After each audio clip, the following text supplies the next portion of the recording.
और चलो शुरुआत करते हैं। एक बेहतरीन टॉपिक आज रहेगा भाई साहब, और ये क्लास 11th का रहेगा। ठीक है, अब स्टार्ट कर देते हैं। केमिस्ट्री बहुत दिन हो गया ना, अब स्टार्ट होगी कहानी। तो केमिस्ट्री में सबसे पहले टारगेट किया 11th वालों को ना, एक चैप्टर इसका कंप्लीट किया जाए फिर काम बने। तो इसमें जो चैप्टर लिया है मैंने वो लिया है 3rd चैप्टर। ठीक, अभी 3rd चैप्टर ये कुछ लोगों के पेपर में आ भी रहा है, तो इसलिए मैंने ये वाला सेलेक्ट कर लिया। ठीक है, इसमें से थोड़ा सा नाम पढ़ो इसका, क्या लिखा हुआ है। क्लासिफिकेशन ऑफ, मैंने पहले लिख के रख लिया, classification of element and periodicity in properties, है ना। तो जो चैप्टर का नाम होता है, जो भी चैप्टर का नाम होता है वो उसे टाइटल बोलते हैं, उसके अंदर उसी से रिलेटेड चीज़ें होती हैं भाई साहब। तो सबसे पहले हम इस चैप्टर में, इस वीडियो में थोड़ी बहुत ये कहानी समझते हैं कि पढ़ने वाले क्या हैं हम, इसमें क्या सीक्वेंस आना चाहिए तुम्हें। अगर सीक्वेंस नहीं आता है ना तो फिर दिक्कत हो जाती है। तो धीरे धीरे इसकी कहानी समझेंगे, फिर उसकी धीरे धीरे टर्मिनोलॉजी समझेंगे, फिर उसको एक्सप्लेन करेंगे। तो सबसे पहले यहाँ से अगर देखो ना, खुद ही तुम लोग देखो, तो यहाँ से इतना जो पोर्शन है क्या लिखा हुआ है, क्लासिफिकेशन ऑफ एलिमेंट। मैं अगर देखूँ तो ये एक पार्ट बन रहा है, पूरा पूरा बन रहा है कि नहीं बन रहा है। दूसरा बेटा जो बना ना पीरियोडिसिटी इन प्रॉपर्टीज़, ये बी पार्ट बन रहा है। ठीक, तो हम लोग सबसे पहले स्टार्ट करते हैं कि क्या क्या पढ़ेंगे पार्ट ए में। तो हमने पहले ही लिख ला पार्ट ए, मतलब ए पोर्शन में। तो वो क्या है ए पोर्शन, क्लासिफिकेशन ऑफ एलिमेंट। तो मैंने वो लिख लिया, क्लासिफिकेशन ऑफ एलिमेंट देखेंगे। इसमें पहला जो टॉपिक तो थोड़ा बहुत ये बताएंगे, इंट्रोडक्शन। क्या बताएंगे बेटा, इंट्रोडक्शन। इंट्रोडक्शन में ये बताएंगे कि बताओ ये चैप्टर पढ़ने की ज़रूरत क्यों पड़ी, मतलब क्लासिफिकेशन ऑफ एलिमेंट की कहानी क्या थी। तो थोड़ा समझ लो भी, 17th सेंचुरी जब थी, फिर 18th आई होगी, फिर 19th आया होगा। तो जब 17th सेंचुरी थी तो उस समय 2-4 एलिमेंट नोन थे, मतलब 2-4 एलिमेंट डिस्कवर हो चुके थे। तो 2-4 चीज़ों के लिए कोई क्लासिफिकेशन नहीं करना पड़ता। एक वर्ड जो आता है ना बेटा क्लासिफिकेशन, ये वर्ड अपने आप में बहुत बड़ी चीज़ है। क्लासिफिकेशन का मतलब यही होता है कि आप किसी भी चीज़ का क्या कर रहे हो, अरेंजमेंट कर रहे हो। क्या कर रहे हो, सिस्टमैटिक अरेंजमेंट कर रहे हो। ठीक है, अब यहाँ केमिस्ट्री में पढ़ा रहा हूँ तो किसका अरेंजमेंट करोगे, एलिमेंट का करोगे। घर पे होते तो जैसे नॉर्मल, तो मैं बुकों का ही एग्जांपल दूंगा कि जो बुक होती, अगर 1-2 बुक हैं तो कुछ कर सकते हो, चाहे जहाँ रख लो। लेकिन जब बहुत सारी बुक होती हैं तो उनको फिर लाइन में लगा के रखते हो ना, ये मैथ वाला पोर्शन हो गया, ये केमिस्ट्री वाला हो गया, वैसे ही होता है। तो क्लासिफिकेशन कोई हमसे पूछे क्या होगा, मैं सीधा बोल दूंगा कि ये सिस्टमैटिक अरेंजमेंट होगा। किसका होगा, ऑफ एलिमेंट्स का। जो किसके आधार पे होगा, वो उसके बेसिस प्रॉपर्टीज़ जो होती है ना, केमिकल प्रॉपर्टी और फिजिकल प्रॉपर्टी, उसके आधार पे होगा। लेकिन उससे पहले की कहानी मैं बताना चाह रहा हूँ कि जब 17th सेंचुरी चल रही थी तो 2-4 एलिमेंट नोन थे, 18th में बढ़े। तो जब बढ़े तो साइंटिस्ट का दिमाग गया कि इसको कैसे स्टडी किया जाए। हुआ तो किस सीक्वेंस में डेवलपमेंट हुआ, उस सीक्वेंस को हम समझते हैं। तो सबसे पहले यहाँ पे हेडिंग जो बनेगी वो आएगा, earlier development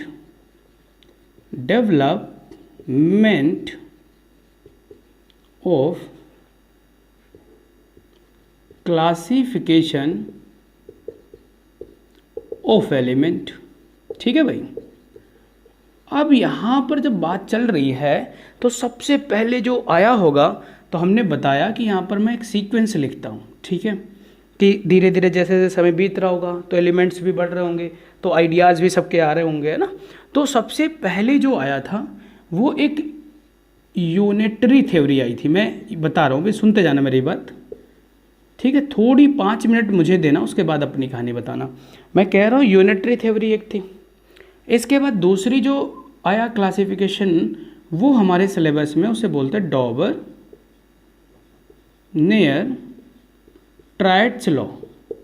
Dabur near triads law, ठीक है। तो ये दूसरा अपने सिलेबस में है, ठीक है। तीसरा जो आया, ये भी तुम लोगों ने नाम नहीं सुना होगा हाई स्कूल में, ये कुक्स थ्योरी आई। कौन सी थ्योरी है बेटा, कुक्स थ्योरी, इसका भी नाम नहीं सुना होगा। फिर एक आया Newlands law of Octave, Newlands law of octaves, ठीक है भाई।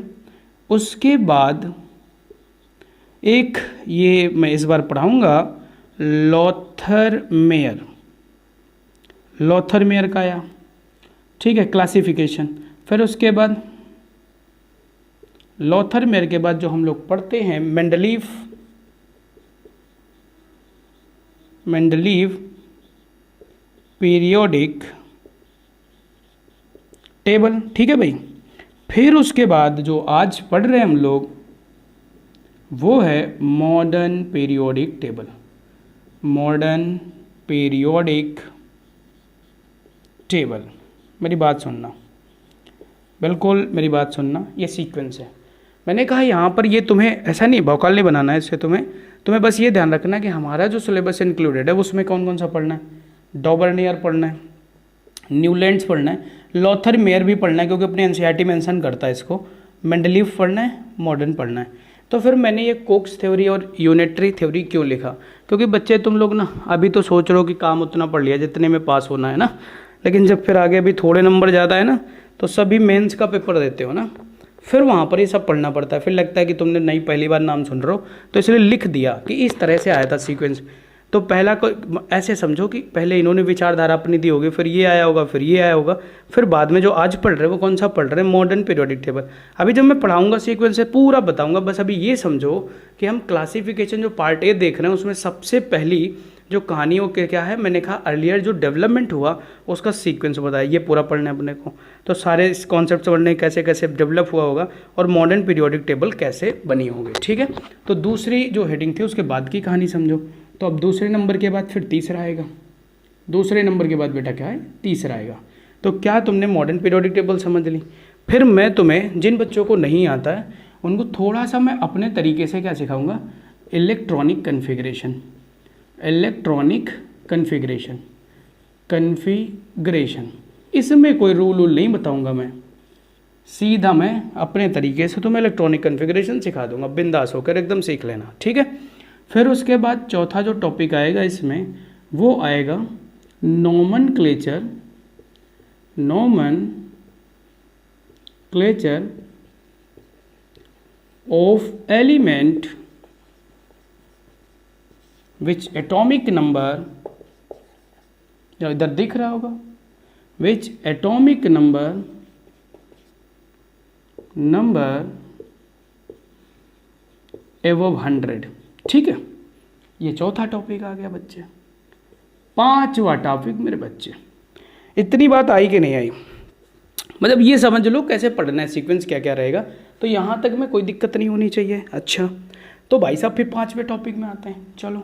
तो पांचवें टॉपिक में मैं तुम्हें सिखाऊंगा जो मॉडर्न पीरियोडिक टेबल है ना, इसका डिवीज़न सिखाऊंगा। बेटा क्या सिखाऊंगा, डिवीज़न सिखाऊंगा, division of modern periodic table, modern periodic table, periodic table किसमें, इन ब्लॉक्स।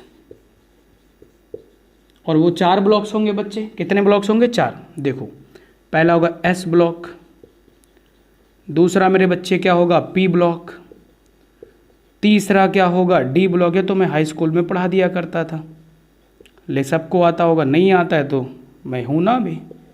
एफ ब्लॉक, कोई दिक्कत नहीं होनी चाहिए, इतना पढ़ लोगे, पांचवा टॉपिक हो जाएगा।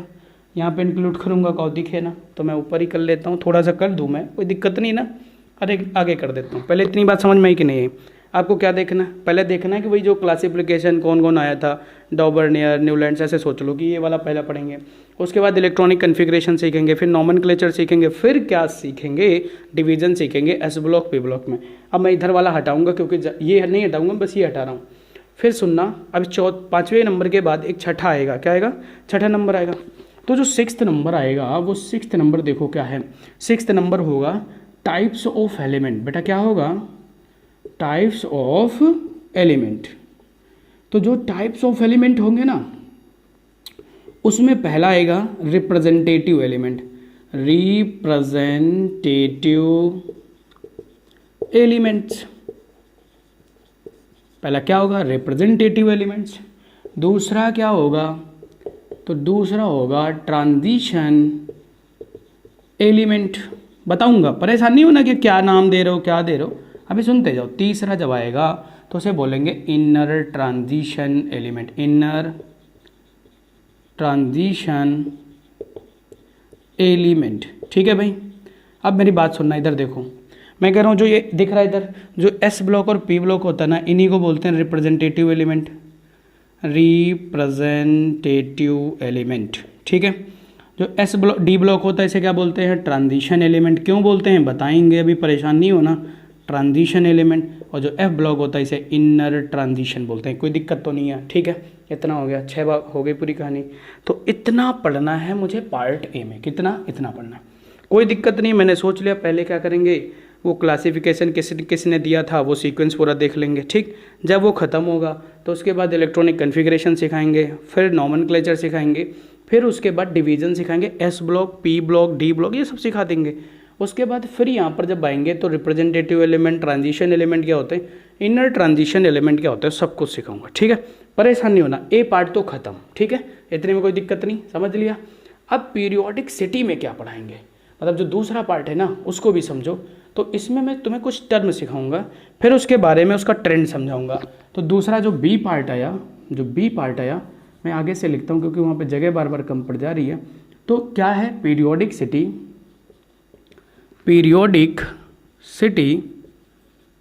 इन प्रॉपर्टीज़, ठीक है। पीरियोडिक सिटी इन प्रॉपर्टीज़ में मैं जो टर्म बता रहा हूँ सुनना, क्या क्या पहले टर्म पढ़ने हैं फटाफट। तो मैंने कहा पहला इसमें मैं पढ़ाऊँगा एटॉमिक रेडियस। क्या पढ़ाऊँगा बेटा, एटॉमिक रेडियस। अब कॉमन सेंस लगाओ, कोई एटम होगा तो उसकी रेडियस को एटॉमिक रेडियस बोल रहे होंगे। तो एटॉमिक रेडियस, अगर वो सोचो एटम जो हुआ वो मेटल का हुआ तो उसका एटॉमिक रेडियस होगा मेटैलिक रेडियस कहलाएगा। क्या कहलाएगा बेटा, मेटैलिक रेडियस कहलाएगा। अगर वही चीज़ नॉन मेटल होता तो उसी रेडियस को हम क्या बोल रहे होते, कोवैलेंट रेडियाई। क्या बोल रहे होते, कोवैलेंट रेडियाइस। अगर वही चीज़ एक नया सिखाऊंगा तो मैं वंडर वॉल रेडियस, क्या सिखाऊंगा बेटा, वंडर वॉल रेडियस सिखाऊंगा, ठीक है। बी में आए, बी दूसरा, इसमें सिखाऊंगा मैं आयनिक रेडियस। अभी तुम्हें नए नए नाम अगर लग रहे हो परेशान नहीं होना।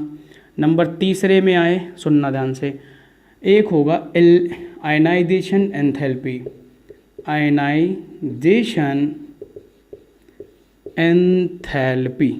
अभी तुम्हें ये सब नए नाम लग रहे होंगे, आप सुनते जाना, मैं सब सिखाऊंगा। फिर उसके बाद अगला आएगा आयनाइजेशन एंथैल्पी के बाद इलेक्ट्रॉन गेन एंथैल्पी। छोटा तो नहीं दिख रहा अक्षर, ठीक है इतना, इलेक्ट्रॉन गेन एंथैल्पी बता दिया करो तुम लोग, हम सुन लेते हैं मन की आवाज़ से। फिर उसके बाद इलेक्ट्रॉन गेन एंथैल्पी के बाद फिर आगे जाएंगे तो फिर एक आएगा मेटैलिक कैरेक्टर। क्या आएगा, मेटैलिक कैरेक्टर आएगा, ठीक है। फिर सर क्या आएगा, melting point and boiling point आएगा।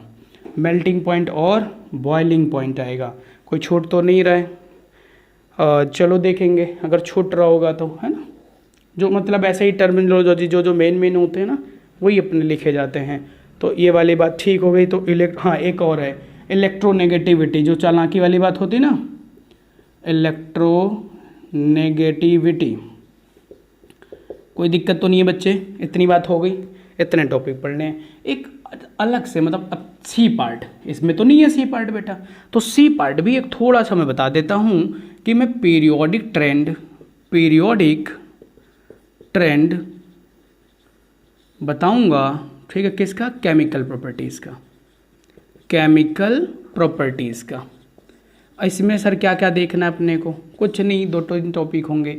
एक टॉपिक मैं यहाँ पे पढ़ाऊंगा बच्चे ऑक्सीडेशन स्टेट। बच्चे मैं क्या पढ़ाऊंगा, ऑक्सीडेशन स्टेट पढ़ाऊंगा, ठीक है। नंबर बी क्या पढ़ाओगे, डायगोनल रिलेशनशिप। क्या पढ़ाएंगे, रिलेशनशिप, ठीक है सर। तीसरा कुछ और पढ़ाओगे, जी बिल्कुल, केमिकल रिएक्टिविटी पढ़ाऊंगा, ठीक है बच्चे। इतना पढ़ लो, पूरा चैप्टर ख़त्म है, कुछ भी नहीं इससे ज़्यादा। इसी में मैं सारी चीज़ें इंक्लूड कर दूंगा, कोई दिक्कत तो नहीं है इतने में, बोलो ठीक है। ऐसे समझ लो, मैं स्टार्ट करूंगा ये अगर समझ लिया ना तुमने तो ये मान लो कि तुमने केमिस्ट्री की जो बैकबोन होती है ना उसको पकड़ना स्टार्ट कर दिया है। फिर मैं यहाँ से इस चैप्टर को थोड़ा सा एक्सपैंड कर लूँगा और वहाँ से मैं तुम्हें ये बताऊँगा केमिस्ट्री कैसे कनेक्ट की जाती है। ठीक है, मज़ा तो आएगी, ये बात 101% पता है कि मज़ा आ जाएगी, लेकिन बस थोड़ा सा पेशेंस बनाना है। जैसे ये पढ़ाने का ये तुम्हें समझना चाहिए सबसे पहले कि भाई ये चैप्टर पढ़ने जा रहे हो तो ये आना चाहिए कि आपको पढ़ना क्या क्या है। तो मैं पहले क्लासिफिकेशन के बारे में क्या क्या समझ रहा, फिर पीरियोडिकसिटी में, ये पीरियोडिकसिटी पढ़ने से पहले पीरियोडिकसिटी जानते हो क्या होता है? नहीं, तो पहले वो बताया कि क्या होता है। अब इनका ट्रेंड समझाऊंगा कि लेफ़्ट टू राइट जाने पे क्या होता है, टॉप टू बॉटम जाने पे क्या होता है, पूरा बताएंगे। कोई भी एक पैसे की चीज़ याद नहीं करनी है। देखो एक कॉन्सेप्ट याद रखो, आता है तो आता है, ठीक है, रटना नहीं है, छोड़ देंगे, इतना ध्यान रखना है। समझने की कोशिश करना है, नहीं समझ में आता छोड़ देना, वो मेरा काम है, मैं याद करा लूँगा। सबसे पहले आप इतनी बात समझ गए, ठीक है। अब मैं अगले वीडियो में इसको स्टार्ट करता हूँ, तो सारी कहानी बताऊँगा, ठीक है। तो मिलेंगे अगले वीडियो में, ठीक है।